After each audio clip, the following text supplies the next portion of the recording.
السلام عليكم ورحمة الله وبركاته ومغفرته. وعليكم السلام ورحمة الله وبركاته. الصلاة والسلام عليك يا رسول الله. الصلاة والسلام عليك يا حبيب الله. الصلاة والسلام عليك يا شفيع المذنبين. الصلاة والسلام عليك يا رحمة للعالمين.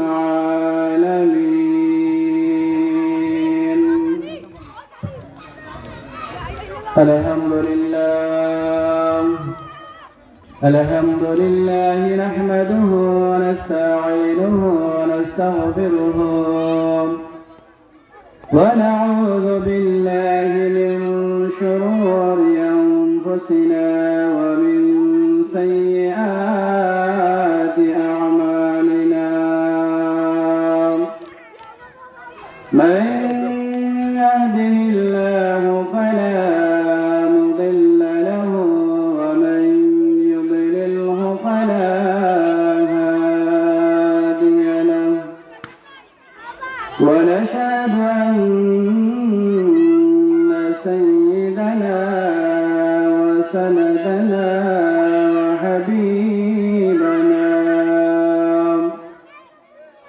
وحبيبنا مولانا محمدا عبد الله ورسوله أرسله بالحق بشيرا ونذيرا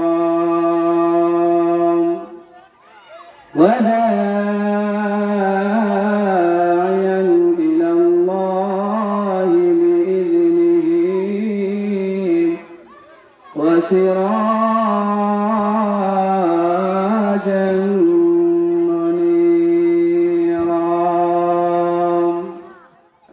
أما بعد فأعوذ بالله من الشيطان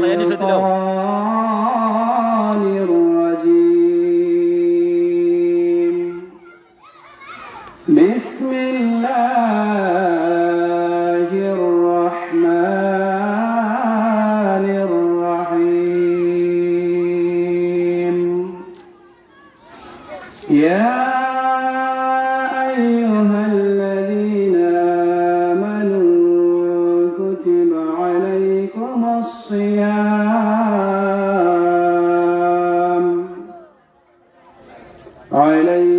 الصيام كما كتب على الذين من قبلكم لعلكم تتقون.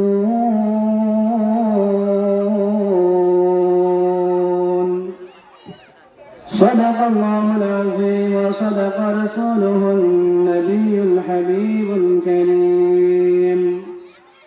إن الله وملائكته يصلون على النبي. يا أيها الذين آمنوا صلوا عليه وسلموا تسليما. اللهم صل على سيدنا مولانا محمد وعلى آل سيدنا مولانا محمد. اللهم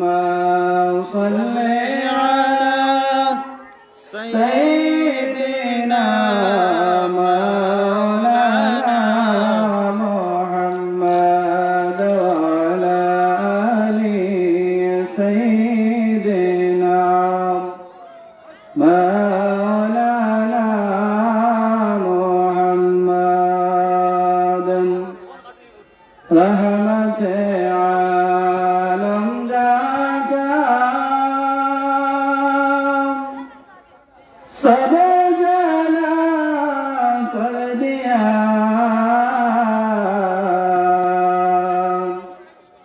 रहमते रहमन का मशर المدينة بالغيا اللهم صل على سيدنا مولانا محمد وعلى آل سيدنا مولانا محمد لا إله إلا الله لا إله لا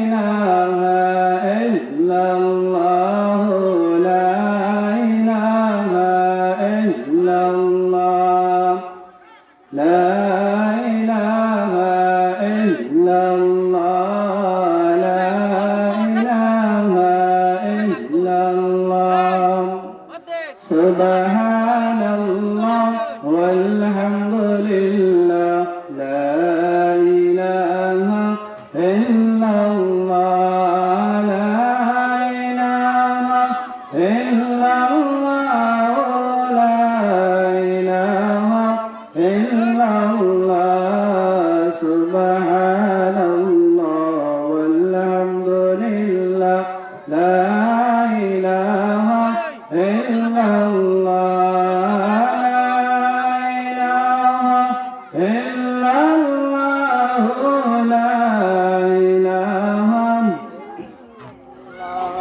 আপন আপন কর বান্দা কেউ তো তোমার আপন না আপন আপন কর বান্দা কেউ তো তোমার আপন না আপন যিনি তিনি আসেন সোনার মদিনা সুবহানাল্লাহ ওয়ালহামদুলিল্লাহ লা ইলাহা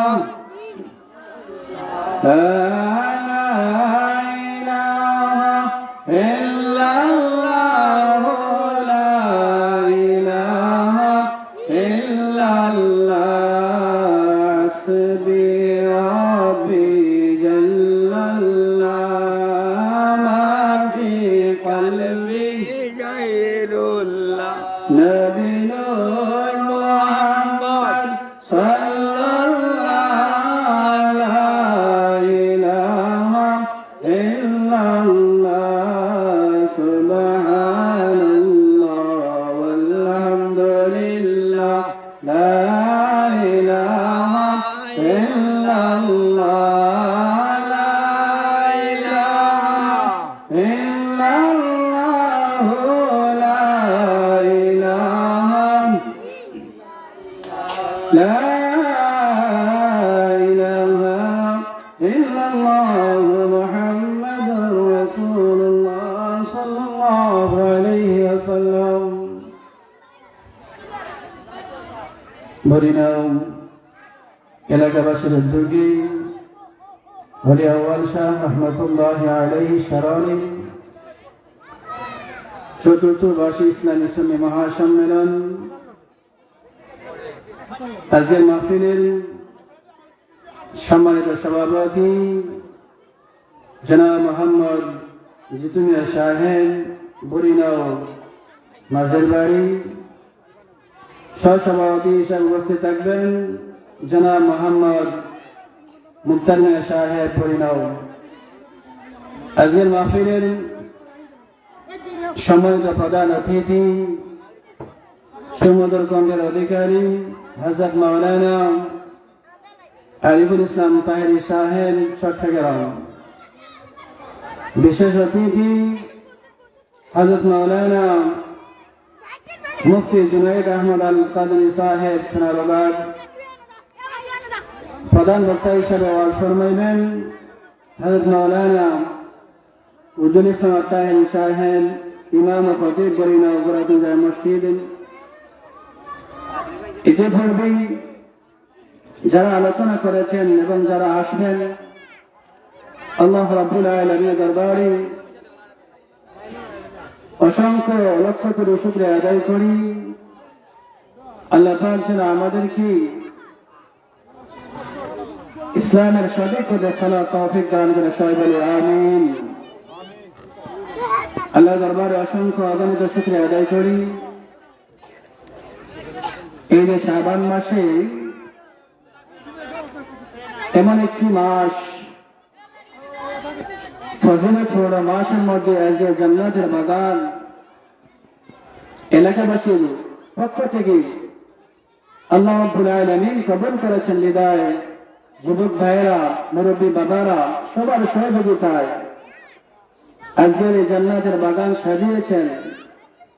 আল্লাহ পাক যেন এই জান্নাতের উসিলায় সবাইকে আসার বসার সুযোগ করে দেন এবং কি সবাই যেন আসার আল্লাহ পাকের হুকুম আহকাম যেন আমরা সবাই মেনে চলতে পারি। এবং এই যে জান্নাতের বাগান, ইচ্ছা করলে অনেক যুবক ভাইয়েরা হয়তো তারা অনেক বিভিন্ন রকম আয়োজন করতে পারত, কিন্তু না, আল্লাহ পাক তাদেরকে নেক আমলের দিকে তাগিদ করেছেন এবং ভালো একটা উপদেশ তাদের মধ্যে দিয়েছেন। বিদায় আজ এই বরিনা পূর্বপাড়া যায় মসজিদে এক জান্নাতের বাগান তারা সাজিয়েছেন।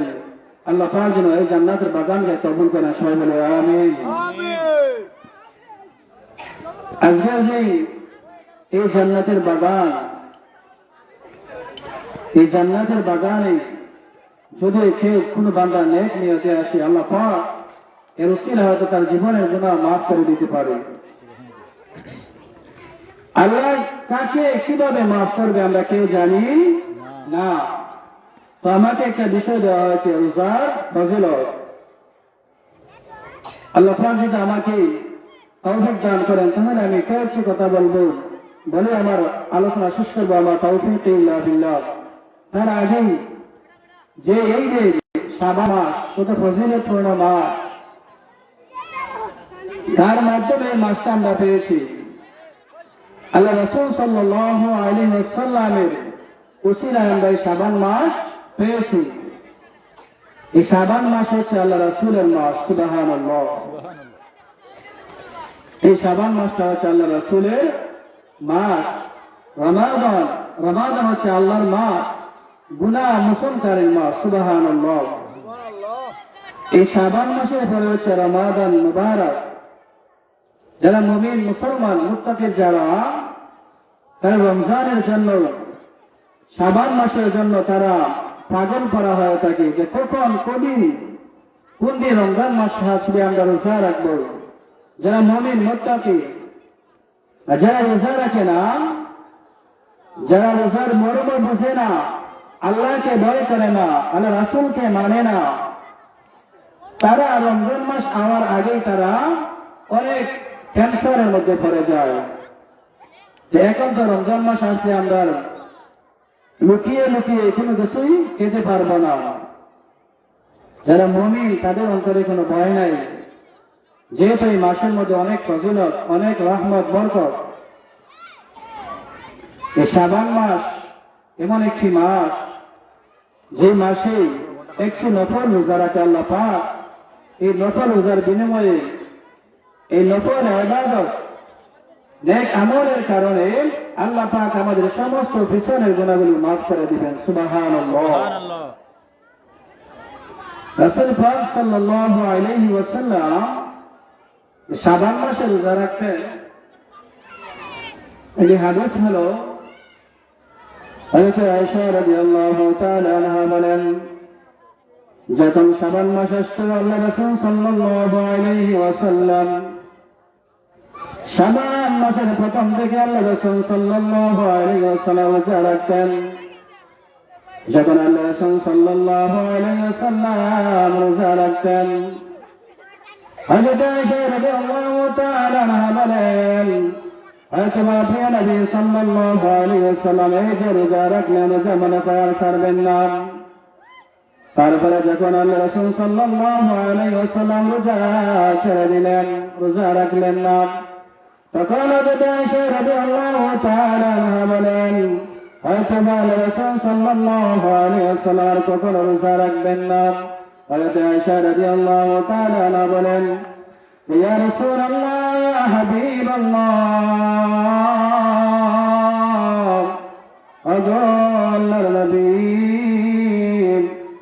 যে আপনি রোজা রাখেন, শাবান মাসের প্রথম দিন আপনি রোজা রাখা শুরু করেন, নফল ইবাদত কারণে নফল রোজা রাখেন। আল্লাহ রাসূল সাল্লাল্লাহু আলাইহি ওয়াসাল্লাম বলেন, ওগো আয়েশা, এই নফল রোজা যে আমার উম্মত রাখবে, নফল হিসেবে রোজা রাখবে, এই নফল রোজার কারণে আমার আল্লাহ রাব্বুল আলামিন, একটা নফল রোজার কারণে আমার আল্লাহ তার জীবনের সমস্ত গুনাহ আল্লাহ মাফ করে দিবেন। সুবহানাল্লাহ। শুধু রোজা রাখলেই হবে না, রোজার এত ফজিলত, এত রহমত, বরকত আল্লাহ রাব্বুল আলামিন আমাদেরকে বলেছেন।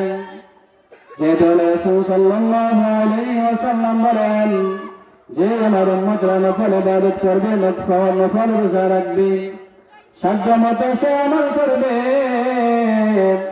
মানুষটা দুর্বল হয়ে পড়ে, বেশি আমল করতে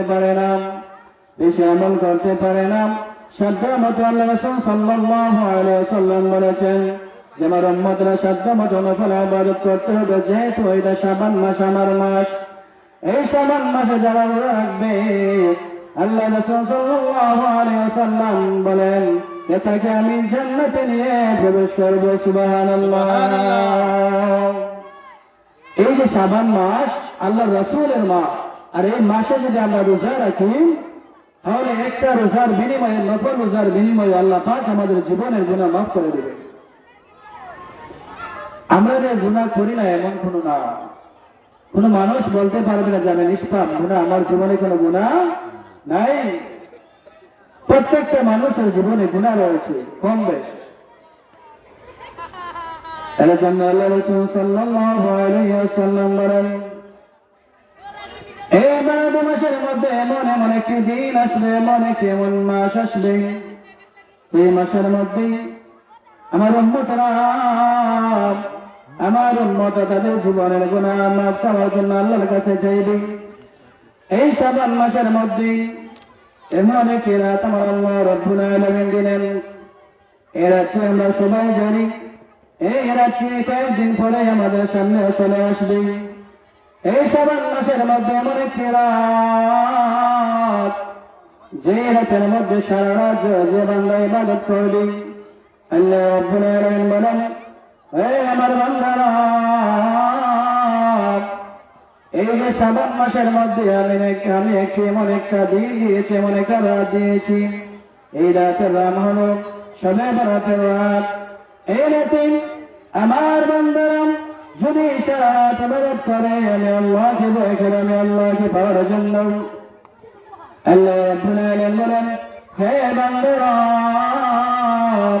যে বান্দা সারা রাত ইবাদত করবে, আমি আল্লাহর কাছে চাইবে, সারা রাত নফল ইবাদত করবে, তাসবিহ তাহলিল করবে, জিকির করবে, কোরআন তেলাওয়াত করবে, এবং শাবান মাসের এই যে শবে বরাতের রাত সারা রাত ইবাদত করে যখন যে ব্যক্তি রোজা রাখবে, আল্লাহ রাব্বুল আলামিন, আল্লাহ তাবারক ওয়া তাআলা বলেন, এর বিনিময়ে তার সমস্ত গুনাহ আমি আল্লাহ মাফ করে দিলাম। সুবহানাল্লাহ। আল্লাহ চান না কাউকে জাহান্নামে পাঠানোর জন্য। আল্লাহ রাব্বুল আলামিন বলেন, যে বান্দা তাই সারা রাত ইবাদতের মধ্যে কাটিয়ে দেবে, এমনকি কোন গুনাহ কাজ করবে না, আমি আল্লাহকে সিজদা করবে, সিজদার বিনিময়ে আমি আল্লাহ রাব্বুল আলামিন তার সমস্ত পিছনের গুনাহগুলি মাফ করে দিলাম। সুবহানাল্লাহ। এর জন্য এই যে আমাদের সামনে একটা মাস, একটা দিন আসতেছে, সবে বরাতের রাত, এই রাতটাকে আমরা গুরুত্ব দিতে হবে, এই রাতটাকে আমরা প্রাধান্য দিতে হবে, এই রাতটাকে আমরা ইবাদতের মাধ্যমে কাটিয়ে দিতে হবে। এমনকি শাবান মাসে আমরা আমাদের সাধ্য মতো, সাধ্য অনুযায়ী নফল রোজা রাখতে হবে। আর যদি আমরা নফল রোজা রাখি, তাহলে আল্লাহ রাব্বুল আলামিন যে আমাদের এই নফল রোজার বিনিময়ে আল্লাহ রাসূলের মহব্বতে, আল্লাহ রাসূলের ভালোবাসায় আমাদের সমস্ত গুনাহ মাফ করে দিবেন। সুবহানাল্লাহ। এবং যে রমজান মাস আসবে, সামনে আমাদের রমজান মাস আসতেছে, রমজানের রোজাগুলো আল্লাহ পাক আমাদের উপরে ফরজ করে দিয়েছেন। সুবহানাল্লাহ।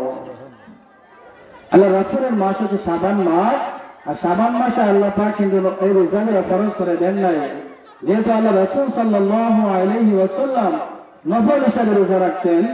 এবং আল্লাহ রাসূল বলেছেন যে আমার উম্মতরা তারও সাধ্য অনুযায়ী নফল রোজা ইবাদত করে, নফল রোজা রাখবে, এর বিনিময়ে এখন কিয়ামতের ময়দানে আমার আল্লাহ রাব্বুল আলামিন তাদের প্রতিদান দিবেন। সুবহানাল্লাহ। এর জন্য এই মাসের মধ্যে আমরা কোন গুনার কাজ করব না। এই মাস হচ্ছে গুনাহ মোচন করার মাস, রমজান মাস হচ্ছে গুনাহ মোচন করার মাস। যেহেতু এই শাবান মাসে আল্লাহ রাব্বুল আলামিনের হাবিবের উসিলায় আল্লাহ রাসূলের মহব্বতে শাবান মাস, আল্লাহ রাসূল নিজেই বলেছেন যে শাবান মাস আমার মাস, যেহেতু আমার মাস বলেছেন, আর এই নবীর উম্মত আমরা, যদি আমরা এই মাসে নবীর উম্মত হিসেবে আমরা একটা নফল রোজা রাখতে পারি, আল্লাহ রাব্বুল আলামিন এর বিনিময়ে আমাদের আমলে রিজিকের মধ্যে বরকত নাযিল করে দেবেন। সুবহানাল্লাহ।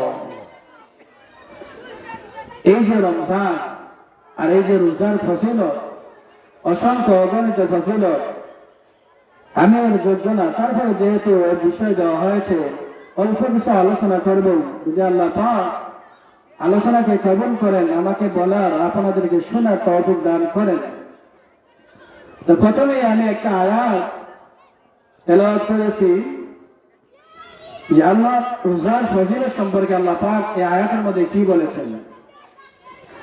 আল্লাহ রাব্বুল আলামিন বলেন, يا أيها الذين آمنوا كتب عليكم الصيام كما كتب على الذين من قبلكم لعلكم تتقون।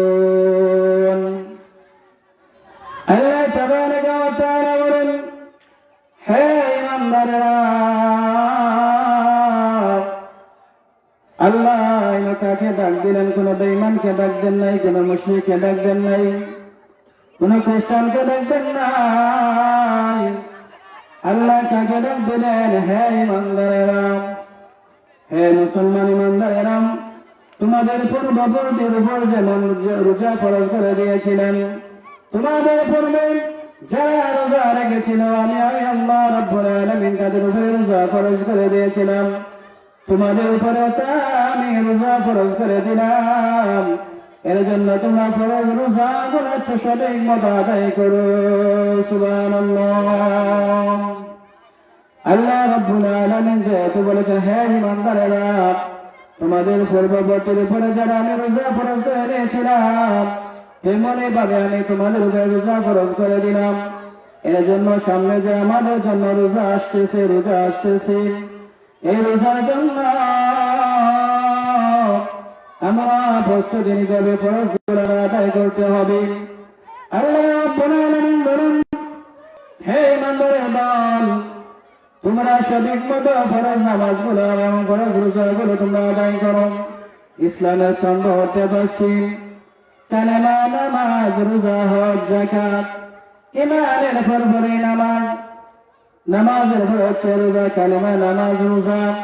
এর জন্য রোজা আল্লাহ রাব্বুল আলামিন যেহেতু মুমিন মুসলমানের উপরে ফরজ করে দিয়েছেন, এই ফরজগুলো আমাদের আদায় করতে হবে, আল্লাহর আহকাম মেনে চলতে হবে।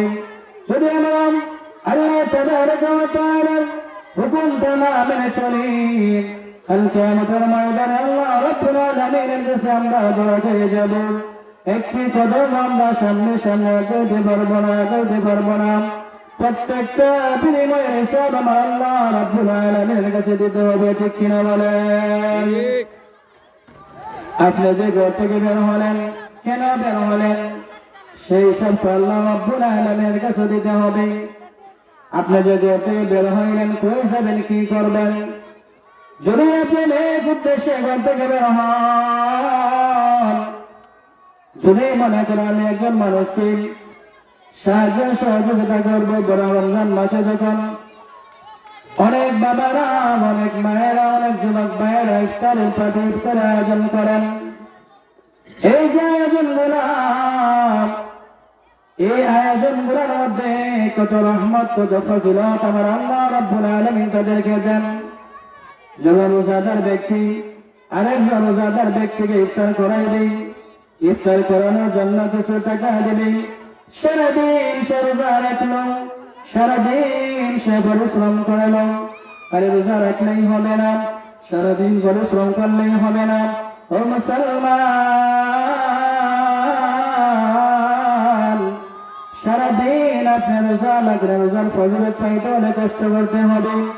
যখন একটা ব্যক্তি সারাদিন যখন সকাল থেকে ঘর থেকে বের হয় কাজের জন্য, মাথার গান পায়ের মধ্যে বেড়ে সারাদিন সে রুজি করে, সারাদিন সে কষ্ট করে, কষ্ট করে কি করে না, সারাদিন সে কষ্ট করে কেন করে?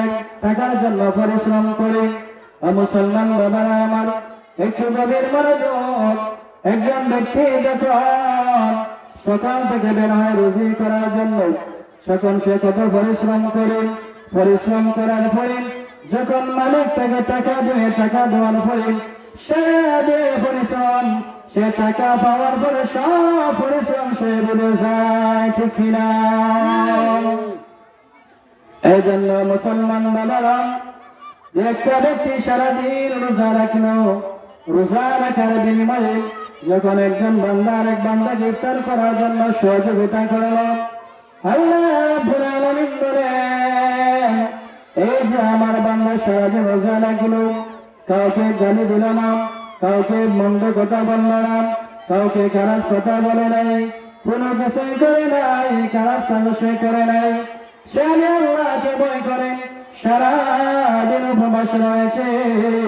আর এই উপবাসের বিনিময়ে আরেক বান্দা তাকে ইফতার করার জন্য সহযোগিতা করেছে, ইফতার আয়োজন করেছে, দাওয়াত দিয়েছে, এর বিনিময়ে আল্লাহ রাব্বুল আলামিন তাকে সওয়াব দিবে এবং যে তাকে ইফতার করাইলো তার আমলনামায় অসংখ্য গণিত সব তার নামে লিখে দিলাম। সুবহানাল্লাহ। আল্লাহ যে বলেন যে সারাদিন সে রোজা রাখবে, রোজা রাখার পরে যখন সে বান্দারা তাকে ইফতার করাবে, সহযোগিতা করবে, এই যে সহযোগিতা, যে রোজার ফজিলত, রহমত যতটুকু সে পাবে, ততটুকু যে ইফতার করাবে সেও পাবে। সুবহানাল্লাহ ওয়া বিহামদিহি। এর জন্য সামনে রমজান মাস আসতেছে, আমাদের রমজানের জন্য প্রস্তুতি নিতে হবে। আর রোজা যেগুলো ফজিলত, আমরা এগুলো আঁকড়ে ধরতে হবে, আমাদের রোজা রাখার মতো রাখতে হবে। রোজা রাখলেই হবে না, এখন রোজা রাখলাম, আমার লোকের ভাইকে, পাশের বাড়ির বাবাকে গালি দিলাম, বন্ধ কাজ করলাম, এই রোজাগুলো আপনার কবুল হবে না। আপনি রোজা রাখলেন, সারাদিন পরিশ্রম করলেন, রোজা রাখলেন, এটা একটা পরিশ্রম। সারাদিন রোজা রাখা, উপবাস থাকা, এটা একটা পরিশ্রম। আপনি রোজা রাখলেন, রোজা রাখার পরে যদি আপনি আরেক ভাইকে গালি দেন, আপনার রোজাটা পরিপূর্ণ হবে না, হালকা হয়ে যাবে, রোজা পরিপূর্ণ আদায় হবে না। এর জন্য এগুলো দিকে আমরা খেয়াল করতে হবে। অনেকে আমরা সারাদিন রোজা রাখি, সারাদিন রোজা রাখি, সারাদিন রোজা রাখার পরে আমরা কি করি? অন্যের হক মেরে খাই, ঠিক কিনা বলেন? রোজা রাখি, মিথ্যা কথা বলি, রোজা রাখি, নামাজ নাই, তারাবি নাই, কোনো কিছুই নাই, নাই বলতে কোনো কিছুই নাই। এই যে সারাদিন আপনি রোজা রাখেন, কি পাইলেন? রোজা রাখলে আল্লাহর জন্য রাখতে হবে, দুনিয়ার মানুষকে দেখানোর জন্য রোজা বা আমল করলে হবে না। দুনিয়ার মানুষ তো এখন পাগল পাড়া হয়ে গেছে, যে যেমন নামাজ পড়ে রোজা রাখে, সে রোজা রাখলে মানুষকে মনে করে যে আমি নফল রোজা রেখেছি, ফরজ রোজা রেখেছি, তাহাজ্জুদে নামাজ পড়েছে। এই যে আপনি বললেন, বলে বলে বেড়াইলেন, এগুলো কিন্তু আপনি সওয়াব পাবেন না, কোনো কিছুই পাবেন না। আর আপনি তো আল্লাহর জন্য রাখেন নাই, আপনি কার জন্য রাখছেন? মানুষকে দেখানোর জন্য। এজন্য যে কোনো কাজ করেন না কেন আল্লাহকে পাওয়ার জন্য, আল্লাহকে সন্তুষ্ট করার জন্য আমার ইবাদত রোজা সব কিছু করতে হবে, ঠিক কিনা বলেন? কিন্তু আমরা এগুলার বিরোধী। আমরা যে মরব এই চিন্তা আমাদের মধ্যে নাই। আল্লাহ রাব্বুল আলামিন যে আমাদেরকে দুনিয়াতে পাঠাইলেন কেন? একমাত্র আল্লাহ তাবারাকা ওয়া তাআলার ইবাদত করার জন্য আল্লাহ পাক আমাদেরকে দুনিয়াতে সৃষ্টি করেছেন। এর জন্য আমরা কেন দুনিয়াতে আসার পর আমরা কোনো নেক আমল করি না। এর জন্য আমরা কিছু কিছু বিষয় আমাদেরকে বুঝতে হবে, জানতে হবে। আল্লাহ রাব্বুল আলামিন যে রোজা বিষয় বললেন, ফজিলত সম্পর্কে বললেন যে হে ইমানদারেরা, তোমাদের পূর্ববর্তী যাদের উপরে আমি রোজা ফরজ করেছি, তোমাদের উপরে আমি রোজা ফরজ করে দিলাম, এর জন্য তোমরা রোজাগুলো তোমরা আদায় করো। সুবহানাল্লাহ। আর যারা ফরজগুলো আদায় করবে, আল্লাহ রাব্বুল আলামিন তার পিছনে যত গুনাহ করেছে এই সমস্ত গুনাহগুলো আল্লাহ নেকি দিয়ে পরিবর্তন করে তার আমল নামায় লিখে দিলেন। সুবহানাল্লাহ। হাদিস শরীফের মধ্যে বলেন, আবু হুরায়রা রাদিয়াল্লাহু তাআলা আনহু থেকে বর্ণনা করেন, আল্লাহ রাসূল সাল্লাল্লাহু আলাইহি ওয়াসাল্লাম ইরশাদ করেন, মান সামা রমাদান ঈমানান ওয়া ইহতিসাবান গুফিরা লাহু মা তাকদ্দামা মিন যামবিহি। আল্লাহ রাসূল সাল্লাল্লাহু আলাইহি ওয়াসাল্লাম বলেন, যে ব্যক্তি মানুষের সওয়াবের প্রত্যাশায়, যে ব্যক্তি ইমানের সাথে সওয়াবের উদ্দেশ্যে রমজান মাসে রোজা রাখবে, আমি আল্লাহ রাব্বুল আলামিন তার পূর্বের সকল গুনাহ আমি তার মাফ করে দেব। সুবহানাল্লাহ। আল্লাহর কত দয়া, আল্লাহর কত মায়া। ও মুসলমান, আল্লাহ আমাদেরকে কত ভালোবাসেন, কত মহব্বত করেন, কিন্তু আমরা আল্লাহকে মহব্বত করতে জানি না, ভালোবাসতে আমরা জানি না। আল্লাহ যেহেতু আমাদেরকে ভালোবাসেন, আমাদেরকে আল্লাহকে ভালোবাসতে হবে। বাঁচতে হবে কি হবে না? বাঁচতে হবে, কেন বাঁচব না? আল্লাহ রাব্বুল আলামিন বলেন, আল্লাহ রাসূল সাল্লাল্লাহু আলাইহি ওয়াসাল্লাম বলেন, যে ব্যক্তি ইমানের সাথে সওয়াবের প্রত্যাশা অর্থাৎ সওয়াবের আশায় রোজা রাখবে, আল্লাহ রাব্বুল আলামিন এর বিনিময়ে তার সমস্ত গুনাহগুলি মাফ করে দিবেন। সুবহানাল্লাহ।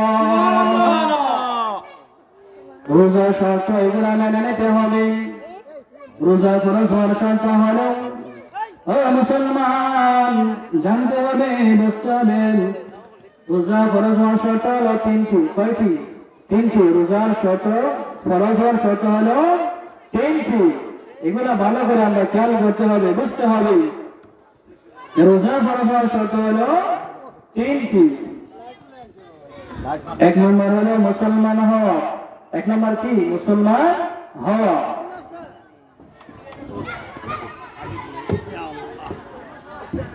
এক নম্বর হলো মুসলমান হওয়া। দুই নম্বর হলো জ্ঞানবান হওয়া অর্থাৎ পাগল না হওয়া। তিন নম্বর হলো বালেগ হওয়া। এই তিনটা ফরজ শর্ত হলো। এক নম্বর হলো মুসলমান হওয়া। মুসলমান ছাড়া রোজা রাখা ফরজ হবে না। যারা ফরজ করেছেন মুসলমানদের উপরে আল্লাহ পাক রোজা ফরজ করেছেন, এই জন্য এক নম্বর হলো মুসলমান হওয়া। দুই নম্বর হলো জ্ঞান ব্যক্তি হওয়া। যাদের জ্ঞান বুদ্ধি রয়েছে তাদের জন্য আল্লাহ রাব্বুল আলামিন রোজা ফরজ করেছেন। পাগলের উপরে আল্লাহ পাক রোজা ফরজ করেন নাই। পাগলের উপরে আল্লাহ পাক রোজা ফরজ করে দেন নাই।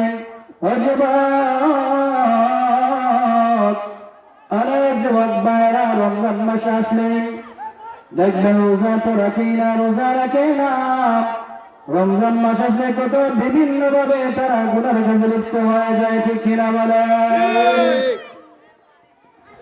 এই জন্য আল্লাহ রাব্বুল আলামিন ভয় আমাদের অন্তরের মধ্যে ঢুকাইতে হবে।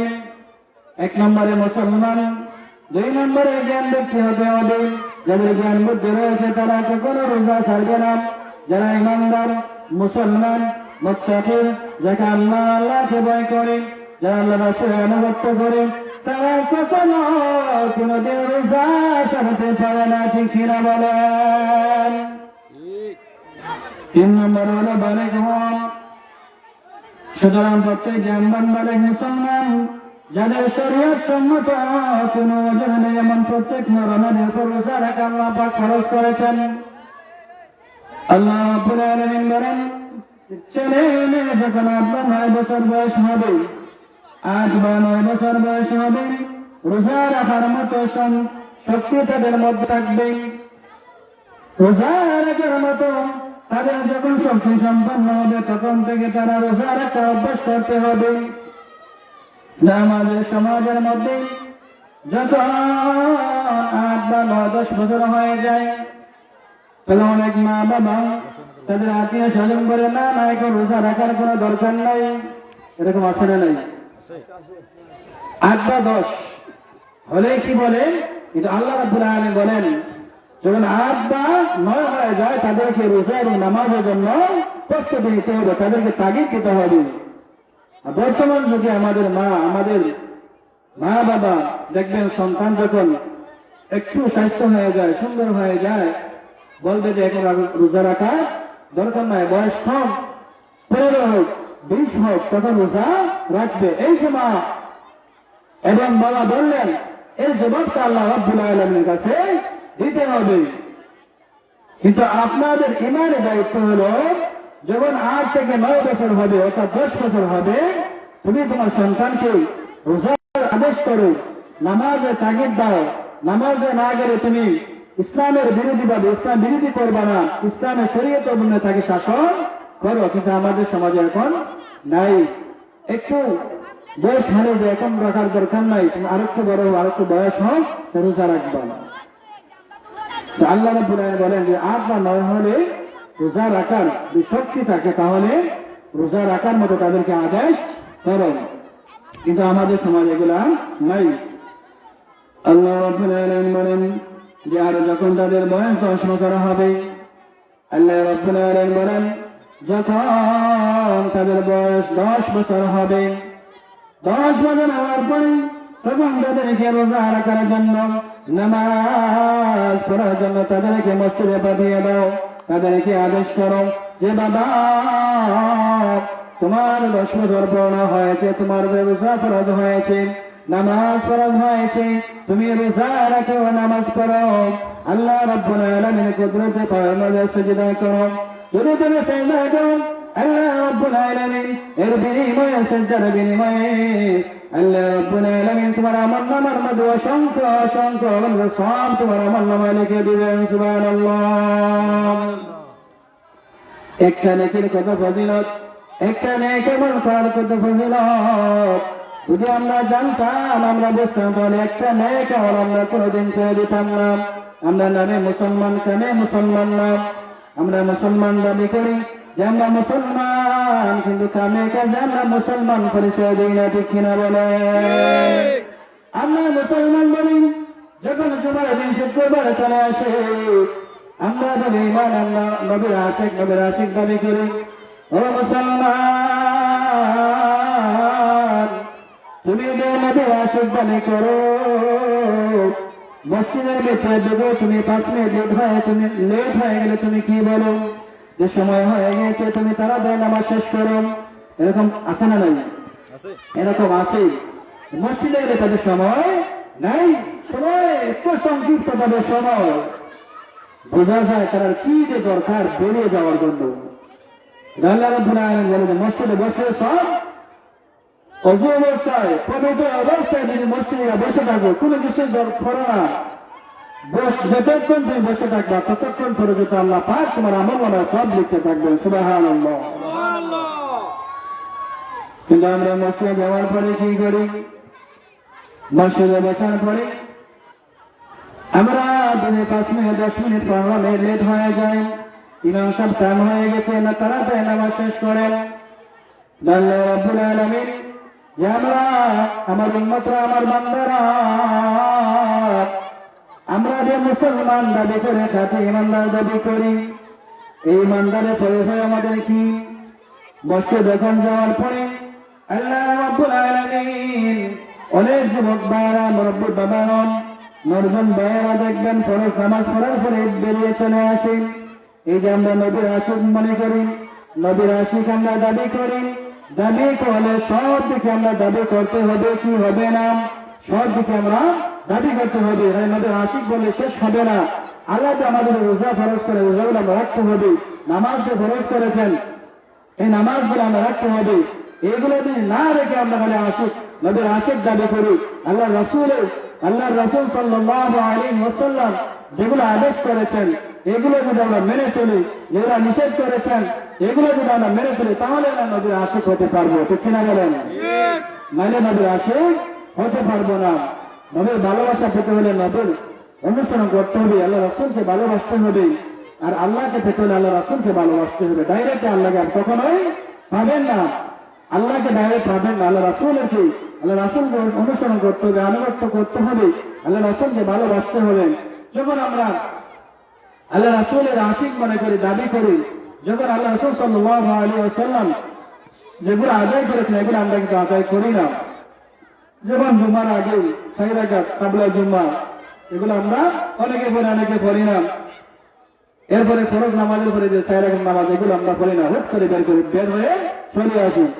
কিন্তু আল্লাহ রাব্বুল আলামিন বলেন, রাসূল সাল্লাল্লাহু আলাইহি ওয়াসাল্লাম বলেন যে সুন্নতে যেগুলো মক্কা যেগুলো সেগুলো আদায় করতে হবে, না করলে গুনাহগার হবে। আমরা মসজিদে যাই কিসের জন্য? সওয়াবের জন্য, নেক আমল করার জন্য, গুনাহ করার জন্য। ঠিক কিনা বলেন?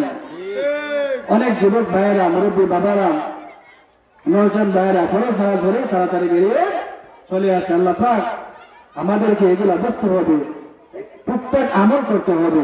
যে আমলের বিনিময়ে আমরা জান্নাতে আশা করতে পারি। জান্নাতের আশা করলে কি হবে?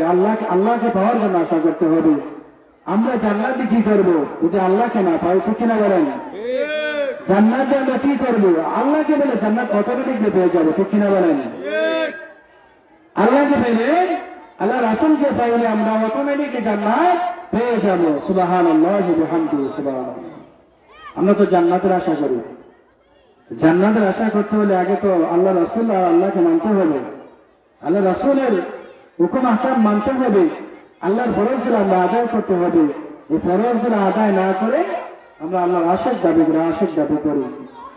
আল্লাহ পাক আমাদের প্রত্যেকের জন্য হেফাজত দান করেন, এমনকি নেক আমল করার তৌফিক দান করেন। সবাই বলে আমিন। আল্লাহ রাসূল সাল্লাল্লাহু আলাইহি ওয়াসাল্লাম, এই যে আমরা আল্লাহ রাসূলকে না চাইতে পেয়েছি আমরা, সুবহানাল্লাহ ওয়া বিহামদিহি, আমাদের কত ভাগ্য।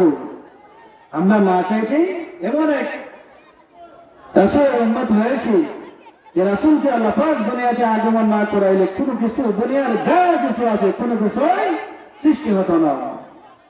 এই নবীকে ভালোবাসতে হবে, নিজের চাইতে, নিজের জানের চাইতে, মা বাবার চাইতে আল্লাহ রাসূলকে ভালোবাসতে হবে, নাইলে পরিপূর্ণ ঈমান হওয়া যাবে না। কাকে ইমানদার হতে হলে, কাকে মুসলমান হতে হলে আমার নবীকে আগে ভালোবাসতে হবে। আর একটা নেক আমাদের কত ফজিলত, এত রহমত, আর রোজার তো অসংখ্য অগণিত ফজিলত। এই যে একটা নেক আমলের জন্য, একটা নেক আমল করলে আল্লাহ রাব্বুল আলামিন বলেন, আল্লাহ তাবারাকা ওয়া তাআলা বলেন, যখন আমার বান্দারা নেক আমল করে, যখন নেক আমল করার নিয়ত করে, যখন সে নিয়ত করবে, তখন থেকে আল্লাহ রাব্বুল আলামিন তার আমলনামায় সওয়াব লিখতে থাকেন। যখন নেক আমল করবে, আল্লাহ রাব্বুল আলামিন বলেন, হে আমার বান্দা, এই যে তোমরা একটা নেক আমল করলাম, এই নেক আমলের কত রহমত ফজিলত আমি আল্লাহ রাব্বুল আলামিন তোমাদেরকে আমি দেই। একটা নেক আমলের বিনিময়ে আল্লাহ রাব্বুল আলামিন বলেন, হে আমার বান্দা, তোমরা যখন গুনার মধ্যে লিপ্ত হয়ে যাও, শয়তানে তোমাদেরকে ওয়াসওয়াসা দিয়ে গুনার কাজ করে ফেলে।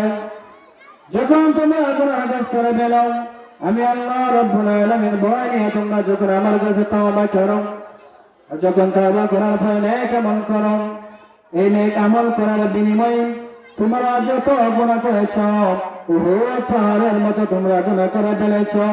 আর একটা নেক আমল করার বিনিময়ে আমি আল্লাহ রাব্বুল আলামিন তোমার উহুদ পাহাড়ের গুনাহ আমি মাফ করে দিলাম। সুবহানাল্লাহ। একটা নেক আমলের কত ফজিলত রহমত আল্লাহ রাব্বুল আলামিন দেন। আল্লাহ রাব্বুল আলামিন আমাদেরকে সৃষ্টি করেছেন দুনিয়ার রং তামাশা করার জন্য। আমাদেরকে আল্লাহ সৃষ্টি করেন নাই নেক আমল করার জন্য। আল্লাহ রাব্বুল আলামিন আল্লাহ তাবারাকা ওয়া তাআলা ইবাদত করার জন্য আল্লাহ পাক আমাদেরকে সৃষ্টি করেছেন।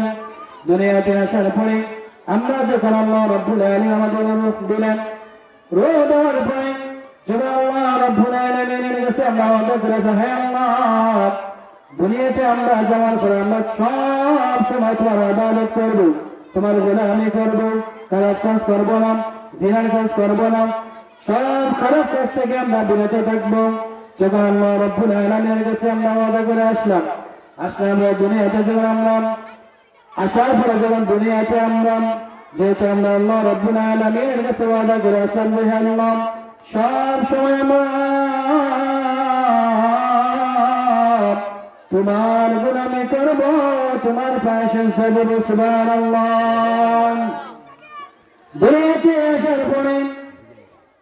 দুনিয়াতে আসার পরে আমরা কি করি? নেক আমল করি না, শুধু গুনাহ কাজ করতে থাকি। যখন আমরা আল্লাহ রাব্বুল আলামিন বলেন যখন আমার বান্দারা এই এশার নামাজের পরে আমরা ঘুমিয়ে যাই, নামাজ পড়ি, নামাজ পড়ার পরে ফজরের আগ পর্যন্ত যে সময়টা রয়েছে আল্লাহ রাব্বুল আলামিন বলেন এই সারা রাতটা কিভাবে তুমি আমার ইবাদতের মাধ্যমে কাটিয়ে দিবা। যখন আমার কোন বান্দা বান্দিরা এশার নামাজ পড়ে, নামাজ আদায় করে পবিত্র অবস্থায় ঘুমিয়ে পড়ার পরে যখন ফজরের টাইম হবে, ফজরের আযানের সাথে সাথে সে ওযু করে পবিত্র হয়ে সে ওযু করবে এবং নামাজ আদায় করবে। আল্লাহ রাব্বুল আলামিন বলেন এই এশার নামাজের পড়ার পরে ঘুমিয়ে পড়ার কারণে এবং ফজরের নামাজ জামাতের সাথে আদায় করার বিনিময়ে এই যে মাত্রা সারা রাতটা আমি আল্লাহ রাব্বুল আলামিন তার ইবাদতের মাধ্যমে কাটিয়ে দিলাম। সুবহানাল্লাহ। এজন্য আমরা নামাজগুলো আদায় করতে হবে, পবিত্র অবস্থায় আমরা ইবাদত করতে হবে। যদি পবিত্র অবস্থায় ইবাদত করি তাহলে আল্লাহ রাব্বুল আলামিন এর প্রতিদান আমাদেরকে দিবেন। আল্লাহ পাক যেন আমাদের প্রত্যেককে বেশি বেশি করে নেক আমল করার তৌফিক দান করেন। সবাই বলে আমিন। একটু জিকির করি, লা ইলাহা ইল্লাল্লাহ, লা ইলাহা ইল্লাল্লাহ, লা ইলাহা ইল্লাল্লাহ, লা ইলাহা ইল্লাল্লাহ। হরে আমার মনের বেদনা মলা তুমি ছাড়া কেউ বোঝে না, আমার মনের বেদনা মলা তুমি ছাড়া কেউ বোঝে না। আরে বোঝাইলে কেউ বোঝে না, আরে শোনাইলে কেউ শোনে না। লা ইলাহা ইল্লাল্লাহ, লা ইলাহা ইল্লাল্লাহ, লা ইলাহা ইল্লাল্লাহ। সুবহানাল্লাহ ওয়ালহামদুলিল্লাহ, লা ইলাহা ইল্লাল্লাহ, লা ইলাহা ইল্লাল্লাহ, লা ইলাহা ইল্লাল্লাহ। হরে পাশান হৃদয় আমার নবীর জন্য কান্দনা, হরে পাশান হৃদয় আমার নবীর জন্য কান্দনা। হরে তোমার ছায়া দয়াল নবী جعلنا سبحان الله والحمد لله لا إله إلا الله لا إله إلا الله لا إله إلا الله لا إله إلا الله محمد رسول الله صلى الله عليه وسلم এই যে আমরা জিকির করলাম আল্লাহ রাব্বুল আলামিন বলেন যে জায়গার মধ্যে জিকির করা হয় যতক্ষণ পর্যন্ত যে জায়গার মধ্যে জিকির চলবে আল্লাহ আল্লাহ রাসূলের জিকির হবে ততক্ষণ পর্যন্ত আল্লাহ রহমত এই জায়গার মধ্যে এই জায়গার মধ্যে যারা থাকে প্রত্যেকের উপরে আল্লাহর রহমত বরকত নাযিল হতে থাকে সুবহানাল্লাহ রহমতের বান্দা হতে হবে আল্লাহর রহমতের বান্দা হতে হবে আল্লাহ পাক যেন আমাদেরকে নেক আমল করার তৌফিক দান করে সবাই বলে আমিন ওয়া আখিরু দাওয়ানা আলহামদুলিল্লাহি রাব্বিল আলামিন আসসালামু আলাইকুম